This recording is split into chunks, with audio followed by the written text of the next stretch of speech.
베드로후서 1장 1에서 21절 말씀입니다. 베드로후서 1장. 예수 그리스도의 종이며 사도인 시몬 베드로는 우리 하나님과 구주 예수 그리스도의 의를 힘입어 동일하게 보배로운 믿음을 우리와 함께 받은 자들에게 편지하노니, 하나님과 우리 주 예수를 알므로 은혜와 평강이 너희에게 더욱 많을지어다. 그의 신기한 능력으로 생명과 경건에 속한 모든 것을 우리에게 주셨으니, 이는 자기의 영광과 덕으로서 우리를 부르신 이를 알므로 말미암음이라. 이로써 그 보배롭고 지극히 큰 약속을 우리에게 주사, 이 약속으로 말미암아 너희가 정욕 때문에 세상에서 썩어질 것을 피하여 신성한 성품에 참여하는 자가 되게 하려 하셨느니라.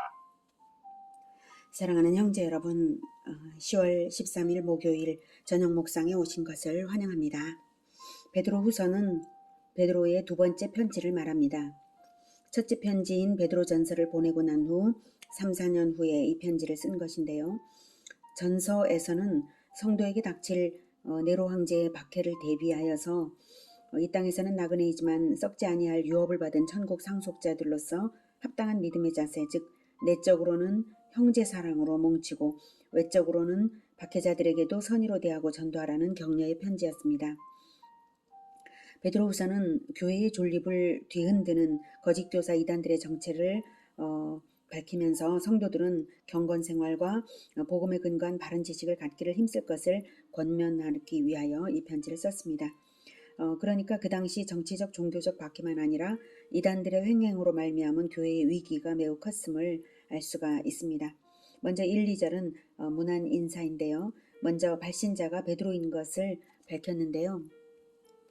예수 그리스도의 종이며 사도인 시몬 베드로는 우리 하나님과 구주 예수 그리스도의 의를 힘입어 동일하게 보배로운 믿음을 우리와 함께 받은 자들에게 편지하노니, 자기를 예수 그리스도의 종이며 사도라고 소개함으로써 이 편지가 그리스도를 대신하여서 보낸 메시지임을 알게 하고 있죠. 수신자는 동일하게 보배로운 믿음을 우리와 함께 받은 자들입니다. 아마도 베드로전서와 동일하게 소아시아의 여러 교회들에게 보낸 것으로 봅니다. 교회 안에 그렇지 않은 자들, 즉 동일하게 보배로운 믿음을 가진 자들이 아닌 자들이 침투했기 때문에 이와 같은 표현을 씀으로써 바른 믿음을 가진 자들을 격려하고 있는 것이죠. 그리고 문안 인사에서부터 본서의 기록 동기가 감지됩니다. 하나님과 우리 주 예수를 알므로 은혜와 평강이 너희에게 더욱 많을지어다. 하나님과 우리 주 예수를 알므로, 하나님과 예수님을 아는 지식이 은혜와 평강을 더욱 많게 하는 것입니다. 이때 지식이란 머리에만 있는 것을 말하는 것은 아니고요. 성경이 말하는 지식은 반드시 행실로 나타나서 인격을 이루는 것을 말합니다. 바로 그런 구원에 관한 올바른 지식을 가지라는 권면이 본서의 기록 목적 중 하나입니다. 3절, 그의 신기한 능력으로 생명과 경건에 속한 모든 것을 우리에게 주셨으니, 이는 자기의 영광과 덕으로서 우리를 부르신 이를 알므로 말미암음이라. 그리스도를 여기서도 알므로 말미암아서 영광과 덕, 그리스도의 영광과 덕을 공유하고 그럼으로써 생명과 경건에 속한 모든 것을 우리에게 주신 것을 알 수 있는 것이죠. 그리스도를 안다는 것은 그리스도의 영광과 덕을 알아서 내 인격이 되는 것이 바로 그리스도를 아는 것입니다. 그리스도의 영광과 덕에 감화되지 않고는 될 수 없는 일이죠. 그리스도의 영광과 덕에 감화되어야 내 인격으로까지 되죠. 그러므로 그리스도를 안다는 것은 머리로만 아는 것이 아니라 가슴으로 감동하여서 알고 의지로서 행실로 나타내어야 그리스도를 아는 것입니다.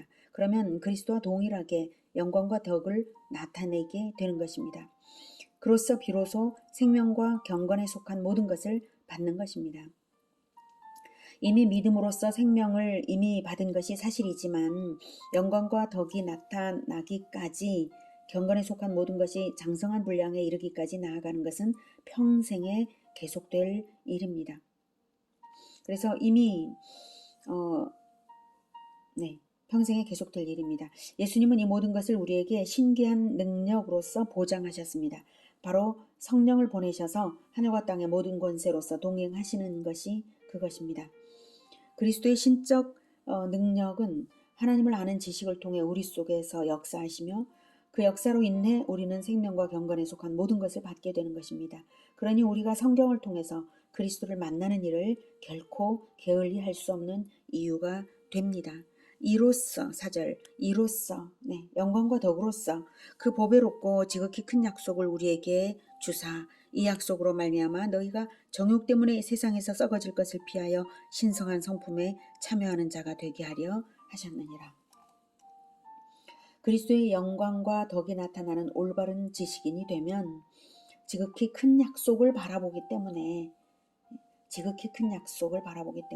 세상 정욕에 이끌리지를 않고요. 신성한 성품에 참여하는 자가 됩니다. 5절부터 그러므로 너희가 더욱 힘써 너희 믿음의 덕을, 덕의 지식을, 지식의 절제를, 절제의 인내를, 인내의 경건을, 경건의 형제 우애를, 형제 우애의 사랑을 더하라. 이런 것이 너희에게 있어 흡족한즉 너희로 우리 주 예수 그리스도를 알기에 게으르지 않고 열매 없는 자가 되지 않게 하려니와 이런 것이 없는 자는 맹인이라 멀리 보지 못하고 그의 옛 죄가 깨끗하게 된 것을 잊었느니라.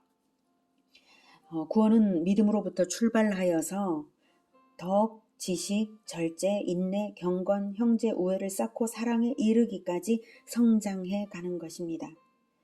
그러니까 베드로가 이렇게 강조를 거듭하는 거죠. 믿음의 덕을, 덕의 지식을, 지식의 절제를, 절제의 인내를, 인내의 경건을 이렇게 차근차근 한 단계 한 단계 쌓아 올리는 것처럼 표현을 하고 있잖아요. 이게 꼭 단계적으로만 나아가는 것이다. 이렇게는 말할 수 없고 사람마다 조금씩 그 성장의 모양새는 다르겠지만 이렇게 한 걸음 한 걸음 한 계단 한 계단 더 나아가는 것처럼 계속적인 성장의 과정, 그것이 바로 믿음으로부터 시작해서 사랑으로까지 가는 신성한 성품에 참여함으로써 구원의 완성에 이르는 것입니다. 이렇게 해서 점차로 참여하는 과정, 이것이 하나님의 친구로 성장하는 과정입니다. 이런 것이 있다고 전부 완성된 것은 아니고요. 이런 것을 기본으로 해서 비로소 그리스도를 더욱 사모하여 알아가게 되고 열매도 맺게 되는 것입니다. 예. 그래서 8절에 이런 것이 너희에게 흡족한즉 주 예수 그리스도를 알기에 게으르지 않고 열매가 있게 된다는 거죠. 생각해 보십시오. 이런 성품이 없이 전도가 온전한 전도가 되겠습니까? 자기가 전도한 사람을 끝까지 잘 케어하면서 구원의 완성에 이르도록 하는 열매가 되게 하려면, 그런 열매를 많이 맺으려면 당연히 이러한 성품이 장착되어야 할 것입니다. 그리고 나서 비로소 열매가 많이 맺어지는 좋은 생명나무 같은 사람이 되는 것입니다. 그러므로 이런 성품이 없다면 맹인이어서 그렇다고 말하고 있습니다. 베드로가. 이런 성품이 없다면 맹인이어서 멀리까지 주 예수의 재림 때까지 또는 영원한 때까지를 바라보지 못하기에, 이런 성품을 갖추지 않고 땅의 것만을 여전히 보고 있기에 이런 성품까지를 사모하지 못하는 것입니다. 맹인이어서 그렇다 이렇게 말하고 있습니다. 그런 사람은 그만큼 자기의 옛 죄가 깨끗하게 된 것에 대한 감격이 적거나 그 감격을 잊어서 그렇고요. 그만큼 영광과 덕을 사모하지 못하고 있는 것입니다. 그러니 맹인입니다. 이러면 구원의 완성으로 나아가기가 어려워지는 것입니다. 10절 그러므로 형제들아 더욱 힘써 너희 부르심과 택하심을 굳게 하라. 너희가 이것을 행한즉 언제든지 실족하지 아니하리라. 이같이 하면 우리 주 곧 구주 예수 그리스도의 영원한 나라에 들어감을 넉넉히 너희에게 주시리라. 그러므로 위의 덕목들을 실천함이 없다면 그러므로 영안이 어두워지고 죄 씻음에서 멀어짐으로 더욱 힘써 너희 부르심과 택하심을 굳게 하라. 구원에는 두 번의 초청이 있습니다. 첫 부르심에만 반응하고 말 것이 아니라 택하심을 굳게 하는 반응으로서 살라는 것입니다. 부르심과 택하심, 두 번의 초청이 있습니다. 이 두 번의 초청은 예수님의 혼인잔치 비유에 잘 나타나 있습니다. 이스라엘의 혼인잔치 초대는 두 번의 초대가 있습니다. 처음 초대에 오케이로 응한 사람들은 언약 안에 들었으므로 잔치 때 입을 예복도 준비해서 줍니다. 그리고 잔치가 임박했을 때에 다시 두 번째 초대를 합니다. 그때 예복을 입고 잔치 자리에 참석해야 합니다. 만약 예복을 입지 않으면 자격이 없는 것으로 여겨져서 밖으로 쫓겨납니다. 그러므로 예복을 잘 간수하여서 갖춰 입고 두 번째 초대에 응할 수 있어야만 첫 번째 초대의 의미가 완성되는 것입니다. 이처럼 천국 잔치는 첫 초대의 부르심이 있고 마지막 택하심이 있으므로 그것을 굳게 한다는 것은 부르심을 주신 언약의 주님께 합당하게 살면서 예복을 갖추는 그것을 말합니다. 그래서 너희에게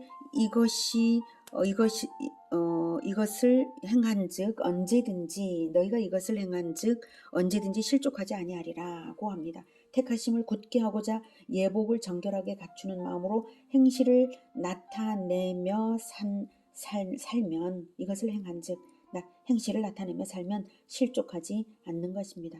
믿음은 이렇게 반드시 행실로 나타나게 마련이므로 바른 행실로서 자기의 믿음을 굳건히 하는 것이 바로 지혜입니다. 12절 그러므로 너희가 이것을 알고 이미 있는 진리에 서 있으나 내가 항상 너희에게 생각나게 하려 하노라. 내가 이 장막에 있을 동안에 너희를 일깨워 생각나게 함이 옳은 줄로 여기노니 이는 우리 주 예수 그리스도께서 내게 지시하신 것 같이 나도 나의 장막을 벗어날 것이 임박한 줄을 알미라. 내가 힘써 너희로 하여금 내가 떠난 후에라도 어느 때나 이런 것을 생각나게 하려 하노라. 그러므로 덕목의 실천으로서 부르심과 택하심을 굳게 하는 것이 천국의 필수적이므로 이미 있는 진리에 12절에 이미 있는 진리에 서 있으나 내가 항상 너희에게 생각나게 하려 하노라. 부르심을 믿는 구속의 진리는 이미 너희들이 알고 있지만 아직 택하심을 굳게 하는 지속적 성장의 과정은 남아 있으므로 환기시키면서 생각나게 하는 설교가 필요해서 이 편지를 쓴다. 이것입니다. 13절 내가 이 장막에 있을 동안에 너희를 일깨워 생각나게 하며 옳은 줄로 여기노니 육체를 가진 동안에는 이 장막, 육체를 가진 동안에는 내내 일깨우는 설교가 필요한 줄을 알기에 이런 편지를 쓰는 것이니까 잔소리처럼 여기지 말라는 의미로 하는 말입니다. 또 이렇게 편지를 해야 하는 중요한 이유가 있는데요. 14절 이는 우리 주 예수 그리스도께서 내게 지시하신 것 같이 나도 나의 장막을 벗어날 것이 임박한 줄을 알미라. 즉 베드로 자신의 죽음이 임박했다는 것을 감지했기 때문에 이 편지를 안 쓸 수 없는 것입니다. 예수님께서 언제 베드로의 순교를 말씀하셨는가 하면 요한복음 21장 18절에 내가 진실로 진실로 내게 이르노니 내가 젊어서는 스스로 띠띠고 원하는 곳으로 다녔거니와 늙어서는 내 팔을 벌리리니 남이 내게 띠띠우고 원하지 아니하는 곳으로 데려가리라. 이렇게 요한복음 21장 18절에서 예수님께서 예언을 하셨죠. 그래서 그 예언대로 베드로는 십자가를 지고 순교를 당했습니다. 예수님께서 이러셨기 때문에 베드로는 순교를 각오하고 있었고 지금 그 어느 때보다도 박해가 극심한 이때라서 자기의 죽음을 예감해서 유언과도 같은 베드로 후서를 쓰고 있는 것입니다. 15절 내가 힘써 너희로 하여금 내가 떠난 후에라도 어느 때나 이런 것을 생각나게 하려 하노라. 베드로가 죽은 후에라도 성도들은 베드로의 설교를 늘 기억해서 주님의 부르심과 택하심을 굳건하게 하는 행실로서 신의 성품에 참여하여 열매 맺는 자들이 되게 하려는 것입니다. 16절 우리 주 예수 그리스도의 능력과 강림하심을 너희에게 알게 한 것이 교회에 만든 이야기를 따른 것이 아니요 우리는 그의 크신 위엄을 친히 본 자라. 지극히 큰 영광 중에서 이러한 소리가 그에게 나기를 이는 내 사랑하는 아들이요 내 기뻐하는 자라 하실 때 그가 하나님 아버지께 존귀와 영광을 받으셨느니라. 이 소리는 우리가 그와 함께 거룩한 산에 있을 때 하늘로부터 난 것을 들은 것이다. 15절까지는 도덕적 타락을 예방하기 위한 가르침이었고요. 16절부터는 그리스도의 재림의 확실성을 변증하는 단락입니다. 이런 변증이 필요한 이유는 이단들이 말을 하기를 그리스도의 재림은 진실이 아니라 교묘히 만든 이야기다. 이렇게 퍼뜨렸기 때문입니다. 그래서 그리스도의 재림을 믿지 못하게 의심하게 만들었기 때문입니다. 이단들이. 그래서 베드로는 재림은 진실을 말하는 것이라고 강변하는데요. 그 첫째 증거는 그의 크신 위엄을 친히 본 자로서 그분이 직접 약속하신 재림은 확실하다고 믿을 수 있다라고 말을 하는 것입니다. 17, 18절은 변화산에서의 예수님의 변화와 함께 모세와 엘리야가 나타나서 이야기를 하는 것을 본 체험을 말하고 있는 것입니다. 그것을 직접 베드로, 야고보, 요한이 함께 가서 목격했죠. 그것을 직접 목격한 자로서 예수님의 재림 약속을 의심할 수는 없는 것이다 라는 것입니다. 또한 구약 선지자들의 예언들 역시 그리스도의 재림을 말하는 것이라고 19절부터 말합니다. 또 우리에게는 더 확실한 예언이 있어 어두운 데를 비추는 등불과 같으니 날이 새어 샛별이 너희 마음에 떠오르기까지 너희가 이것을 주의하는 것이 옳으니라. 먼저 알 것은 성경의 모든 예언은 사사로이 풀 것이 아니니 예언은 언제든지 사람의 뜻으로 낸 것이 아니요 오직 성령의 감동하심을 받은 사람들이 하나님께 받아 말한 것입니다. 네, 더 확실한 예언이 있어 더 어두운 데를 비추는 등불과 같으니 이것은 구약의 선지자들의 예언은 더욱 확실하여서 어두운 데를 비치는 등불처럼 우리 마음에 비춰서 재림을 알 수 있게 한다는 것입니다. 변화산에서의 체험은 세 사람의 목격자만 있는 것이기에 객관성을 의심받을 수도 있거든요. 그래서 그것은 차치하고라도 구약의 선지자들의 더 확실한 예언이 있어서 이렇게 밝히 드러나고 있지 않냐. 그래서 재림에 대한 것이 밝히 드러나고 있지 않냐 이것입니다. 그러니 너희가 이것을 주의하는 것이 옳으니라. 재림의 약속을 주목하여 보는 것이 옳다, 옳은 태도다라는 것입니다. 언제까지요? 날이 새어 샛별이 너희 마음에 떠오르기까지요. 즉 영적 지식으로 밝아져서 이 구원에 관한 지식으로 밝아져서 마음이 샛별 같은 그리스도의 성품이 마음에 떠오르기까지 재림을 주목하라는 것입니다. 20절 21절은 재림 예언의 확실함을 변증하는 말입니다. 성경의 예언들은 구약 선지자 개인의 사사로운 말이 아니라 성령의 감동하심으로 하나님께 받은 말이므로 사사로이 푸는 것이 아니라 성령의 조명으로서 해석되는 것이라고 말을 하고 있죠. 그러므로 구약 예언들이 성령 강림을 거쳐서 비로소 온전하게 해석이 되는 것이고 성령 강림을 받은 자인 베드로가 지금 그것을 밝혀서 이렇게 쉽게 간단히 말하고 있는 것입니다. 그러므로 이 부분에서도 성경을 통해서 그리스도를 아는 지식의 중요성을 느끼게 하는 부분이죠. 성경은 구원의 진리를 주는 책입니다. 하나님께서 죄인에게 그리스도의 공로를 근거로 회개와 믿음을 통하여 구원을 주시는 진리를 원리의 여러 측면을 계시하고요. 역사 속에 실행된 모든 것을 증언함으로써 최종적으로 예수님의 재림까지 해서 구원이 완성되는 그것까지를 말하는 구원 계시의 책입니다. 이 구원 계시를 위하여 성경 66권은 성령의 감동으로 기록된 것이고 1500년 역사 기간 동안에 40여 명의 성령의 사람들에 의해 기록된 것입니다. 하나의 주제를 향하고 있습니다. 오직 예수 그리스도를 통하여서 구속의 역사가 시작이 되고 창조 이후에 구속의 역사가 시작이 되고 구원의 완성으로서 재림하실 예수님을 증거하는 것이 바로 이 성경입니다.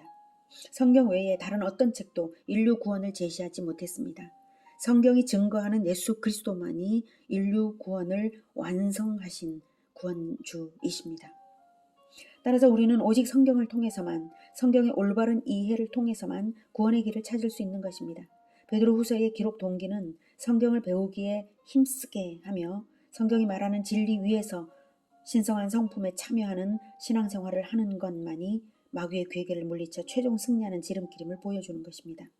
오늘은 신의 성품에 참여하는 올바른 지식을 가질 것과 재림에 대한 예언 역시 배워야 할 것임을 알았습니다.